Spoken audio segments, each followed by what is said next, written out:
Salut les amis, j'espère que vous allez bien. Là, je viens de récupérer un colis. J'ai participé à un concours il y a, je crois, 2 semaines à peu près sur Instagram. Donc voilà, j'ai été la gagnante. Donc j'ai été contactée, voilà, et puis on m'a envoyé ça. Donc j'ai reçu ce matin. Donc on va ouvrir ça ensemble.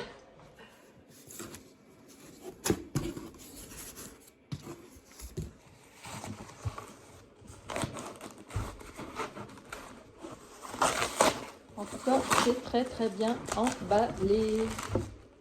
Donc voilà, c'est un pot qui est plutôt très beau, franchement.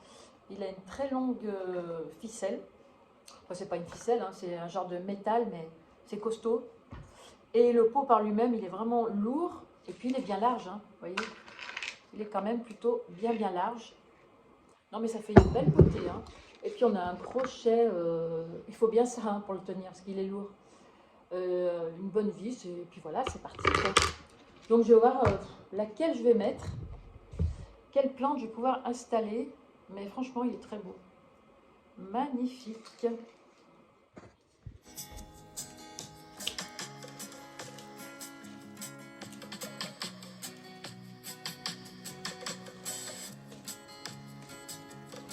Voilà. Heureusement que mon chat dort, il verrait ça, il se jetterait dessus, il y en aurait partout. Donc voilà, je vais bien ratiboiser. Je vais couper un petit peu ça encore, je vais le fignoler.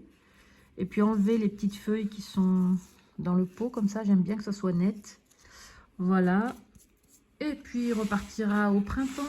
Je l'ai arrosé quand? Il y a quelques jours. Parce qu'en fait, les tiges étaient plutôt ramollies. Le coléus aime bien l'eau, mais en été. Mais là, pour maintenir les racines en vie, je suis obligée quand même de l'arroser. Voilà, pas d'engrais maintenant, du tout, c'est pas la peine, il ne poussera pas. Mais juste pour maintenir les racines en vie. Et puis les tiges, elles sont très jolies. Très belles, voilà quoi. Il n'est pas chouette, mais ça fait rien. Au moins, je le garde en vie.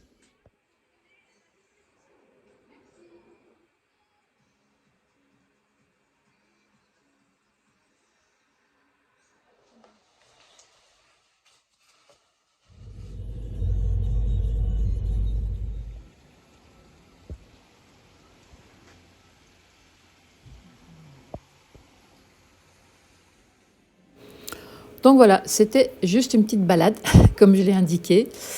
Oui, il n'y avait rien prévu, juste d'être au chaud un petit peu, voilà.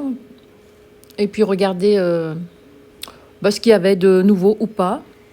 Bon, chez Gamme Vert, il n'y a pas grand-chose qui me plaît. Moi, je vais plutôt du côté de chez Botanique, il y a plus de choix. Par contre, chez Gamme Vert, les plantes sont très bien entretenues. On n'a aucune plante abîmée, quasiment aucune. Non, franchement, elles sont belles. Elles sont belles, mais voilà, j'étais juste partie me balader. Donc, je regarde un petit peu en gros ce qu'il y a. Et puis, ils ont pas mal de choix en plantes vertes, mais bon, ce qu'ils ont, je l'ai à peu près à la maison. Mais bon, il faut un coup de cœur. Par contre, ce bégonia était magnifique. Moi, j'achète les plantes que sur un coup de cœur. Je n'achète pas parce que c'est la mode, non. Par contre, chez Gamme Vert, vous ne trouverez aucun Hoya. Il n'y en a pas. Il n'y en a pas, je ne sais pas pourquoi, ils n'ont pas de Hoya. Alors, je pense qu'ils ne sont pas en demande. Chez Botanique, il n'y en a pas des masses non plus, ils n'ont pas en baby. Ça, c'est une très belle amaryllis. Mais c'est vrai que Gamme Vert, il n'y a pas trop de choix en plantes vertes, hein. Franchement, non. Il faudrait que j'aille à Jardiland, mais qui est à 50 km de chez moi. Je ne vais pas faire de la route pour acheter des plantes. Non, j'en suis pas à ce stade. Là, voilà, nous sommes un petit peu... On n'est pas très loin de l'extérieur. Donc, il y a des petites compositions automnales. Elles sont très belles, j'aime bien les jacinthes. Je crois que c'est des jacinthes, ça. Oh, je ne me rappelle plus. Oui, il me semble. Très parfumé, j'adore. Il faut que je m'en achète parce que j'adore cette plante, l'odeur.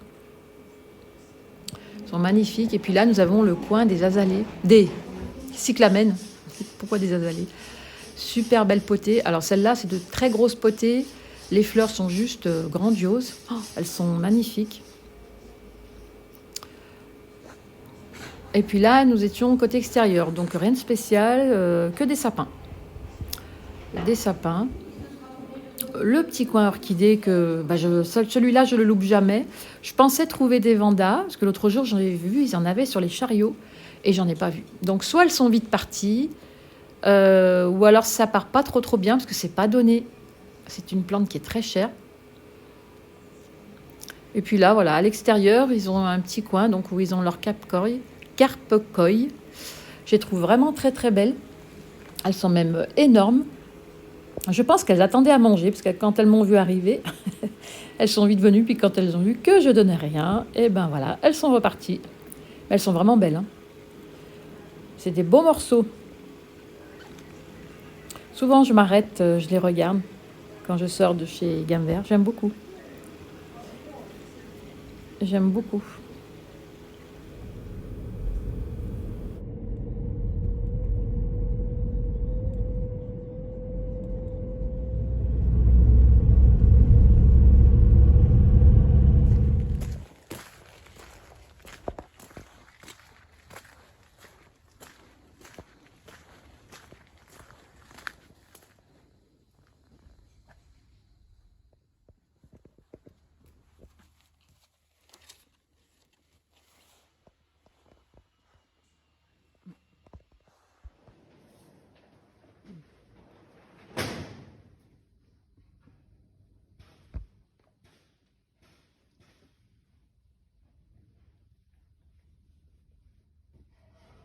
Je suis partie, donc comme vous avez pu voir, donc vers la serre qui est à côté de chez moi. Donc j'ai pris ces petites pensées. Je trouve que les grosses, elles étaient moins jolies. Celles-là, elles sont mignonnes. Voilà, il y a deux couleurs. J'ai pris une de chaque, jaune, orange, un petit mélange de violet et jaune. Et là, elles sont toutes violettes. Violette bleue, voire bleu. Ouais. Et puis je les planterai dès qu'il pleut pas. Voilà. Tu es bien? Il est dans son joli coussin, super doux, super moelleux, et je l'ai recouvert d'un polaire. Il est bien là. Alors là, j'ai installé toutes les orchidées donc, pour les arroser, un petit peu d'engrais. Ça fait très longtemps que j'en ai pas mis. Donc voilà, j'ai à peu près, j'en ai encore 5-6 à mettre. Bon, mais il n'y a plus de place. Donc je les arrose une à une, et puis je laisse bien s'égoutter, je les réinstalle. Celui qui est pénible à arroser, c'est celui-là à installer, parce que vous voyez, il a des feuilles gigantesques. Il est gigantesque, le Cymbidium. Voilà, donc je laisse s'égoutter. Et puis j'ai mis... Alors, attendez, ouais. En fait, j'ai mis de l'engrais foliaire. Je leur mets ça, je préfère. J'ai de l'engrais liquide, mais j'ai essayé, je trouve que ça fait pas grand-chose. Moi, j'aime mieux le foliaire, je m'en suis toujours servi. Et puis celui-là, je trouve qu'il a extrêmement bien grandi. Je crois que c'est le Cattleya, celui-là aussi. Ça, c'est un phaléo, donc qui pousse un petit peu, qui me fait quelques petits bourgeons par-ci, par-là. Ça, c'est les deux dendrobium. Et puis l'autre côté, il me reste les Paphiopedilum. Voilà, donc j'en ai encore 5-6 à arroser. Arroser, parce que j'ai vu, elle avait les feuilles qui commençaient à tomber. Donc ça m'embête, quoi. Mais bon, ça lui a fait du bien. Je lui ai fait une petite trempette comme ça. Et puis voilà. Un petit moment, j'ai eu un commentaire dernièrement. On m'a demandé ce que j'utilisais contre les trips, donc pour les plantes en général. Eh bien, j'ai dit strictement rien. Je nettoie. D'ailleurs, je crois que je l'avais dit, il me semble. Je voulais me montrer la dernière fois avec les Calathea. Donc, je les passe sous l'eau claire, à l'eau tiède. J'insiste bien sur le dessous des feuilles, bien mouillées. En même temps, quand je fais ça, je les arrose pas forcément, hein. Donc elles prennent l'eau qu'elles ont besoin. Bon, on est un petit peu plus chauffé ici, mais c'est guère plus que les autres pièces là. Il fait pas chaud. Donc voilà, donc je fais attention, j'attends que les plantes soient très sèches. Mais en ce qui concerne les feuilles, non, c'est tous les 10 jours, grosso modo, à peu près. Donc je prends la plante, mais je vous l'ai montré, il me semble. Je prends la plante et puis je la mets sous le robinet. Alors, je commence toujours par l'envers de la feuille, tout le temps. Qu'en général, les nuisibles se planquent par ici. Vous voyez, par ici. Côté nervures, on les voit toujours. Et donc, je fais ça régulièrement. Eh bien, écoutez, pour l'instant, je croise les doigts, ça fonctionne. D'accord? Non seulement ça humidifie les feuilles, je n'essuie pas les feuilles. Je les laisse qu'elles absorbent l'eau qu'elles ont besoin en même temps. Et puis voilà, mais je fais ça quasiment à beaucoup de plantes, quasiment à toutes. Même les petites, hein, bon, j'ai fait ça au Calathea, j'ai fait celui-là aussi. C'est pas évident parce que les feuilles, il y en a énormément, mais quand même je le fais. Les Pipremnum, ça c'est le silver. Et pareil, donc dessous, dessus. Et puis, bah, écoutez, ça fonctionne.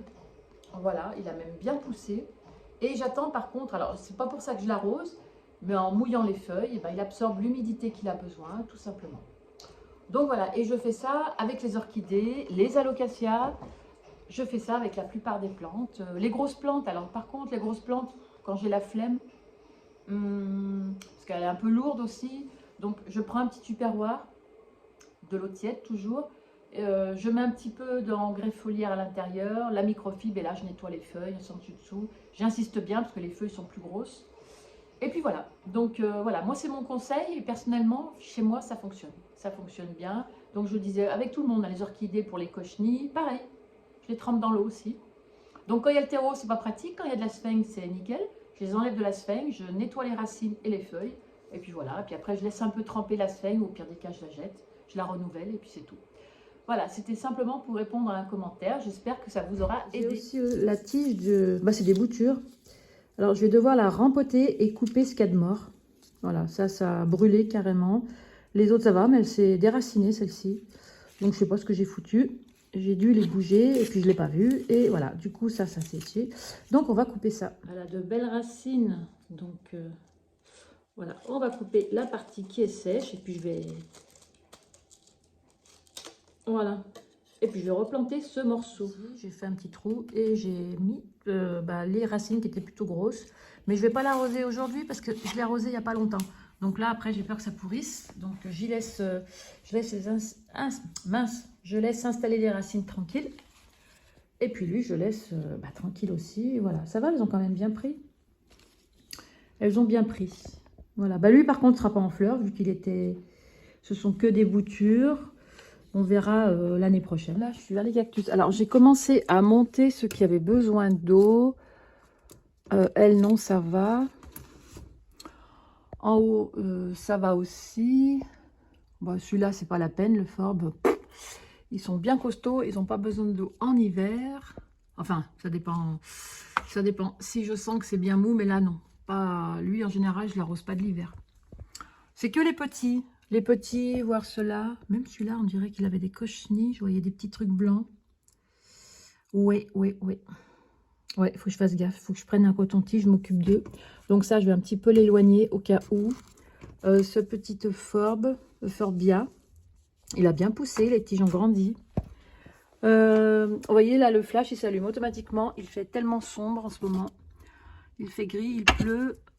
Par contre, le Kalanchoé, je trouve qu'il a bien poussé. Il est superbe. J'adore cette couleur en hiver. Ouais, il a bien grandi. Ça va, il n'a pas besoin d'eau. Non, ça va. Les feuilles sont à peu près fermes. Ah, pas toutes, hein. Les petites tiges, elles sont toutes... Ah mince. Bon, va falloir que je m'en occupe. Du coup, va falloir que je le monte. Je vais le prendre avec moi. Et puis voilà, le reste, ça va. J'en ai monté déjà. Donc voilà, je vais m'occuper de ceci. Voilà, je mets un peu d'eau. Alors, c'est de l'eau tiède. Hein. Et elles vont prendre juste une petite baignade, mais pas longtemps. Parce que comme en bas, il fait froid. Enfin, pas qu'en bas, hein, partout. Alors, j'ai commencé à faire trempette donc avec l'aloe. Celui-là, il y avait quelques cochenilles sur le dessus. Donc, j'ai enlevé. Et vous voyez, le coton était pas propre. C'était dégoûtant. J'ai l'inermis aussi qu'il va falloir que j'arrose un petit peu. Parce que les tiges sont un petit peu molles. Et puis celle-ci. La crassula, pareil. Voilà quoi. Donc je l'ai fait tremper. Il commence un petit peu à boire celui-là. J'y sens. Elle aussi. Parce qu'elle avait les feuilles qui étaient plutôt ramollies. Je vais devoir rempoter celui-là. Enfin rempoter. Je l'ai foutu où la tige qui est tombée. Voilà. Vous voyez, en plus elle a plein de petites racines. Hop, elle est toute ramollie. Ouais, il faut que je m'en occupe. Donc voilà, je vais essayer. Les racines, ça va, elles sont un peu longues. Donc en faisant un petit trou, je sais pas si ça va tenir. Parce que la terre, elle est très sèche en fait. Ouais, donc ce que je vais faire, je vais lui faire une trempette elle aussi. C'est ultra sec, je suis obligée de casser le terreau tellement que c'est sec. Mais il vaut mieux que ce soit comme ça que trop inondé. Hein, parce que franchement, elle serait déjà pourrie. Mais je sais même pas si elle va tenir. Elle tient même pas. Aïe, aïe, aïe. Donc, je vais creuser plus. L'installer. Et puis, ouais, écoutez, je vais faire comme ça. Hein. De toute façon, j'ai pas bien le choix. Voilà, puis elle fera trempette un petit moment. Et bien écoutez, cette vidéo est terminée, ça touche à sa fin. J'espère qu'elle vous aura plu quand même un petit peu. Voilà, n'hésitez pas à mettre le petit pouce, à vous abonner si ce n'est pas déjà fait. Restez au chaud surtout, prenez bien soin de vous.